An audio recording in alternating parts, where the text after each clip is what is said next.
So E1's 250cc below, E2's above 250cc, so your 354 strokes, your 454 strokes. Then E3 is above 302 stroke and above 454 stroke, but then they're all bracketed in an Enduro GP class. Okay. So you can be on different bikes, different manufacturers, different capacities, but you're racing your class and the overall. So what was the smallest engine class? E3? 250, E1. Yeah. E1. Yeah. Are they at a disadvantage having a smaller engine? Or does Yes. it depend on the track that weekend? No, you are, from a horsepower point of view, the tracks generally, recently the tracks have been pretty straightforward in terms of like there's not a huge advantage disadvantage. Even from the weather point of view, generally, you know, your 302 strokes are really good when it's wet, really good when it's technical, tricky, but then when it's hard pack, they're not that great because a 2-stroke can't put the traction down like a 4-stroke can. Just wringing his neck the whole time. Yeah. You know, when I first started, I was on 302 strokes and a lot of 2-strokes seemed to be winning world championships. Then you go, when I was on the kind of bigger displacement 4 strokes, the E2 class seemed to be, the E2 class generally is the harder class.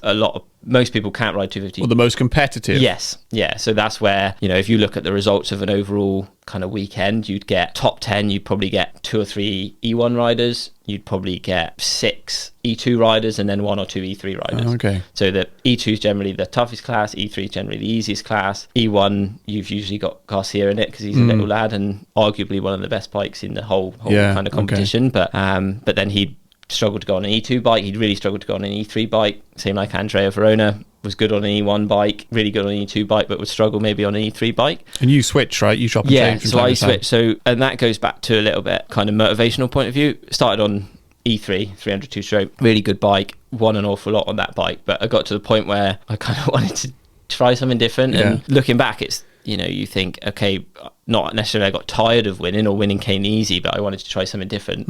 Maybe it would have been better to stay on something and keep winning. Keep the money coming in. Which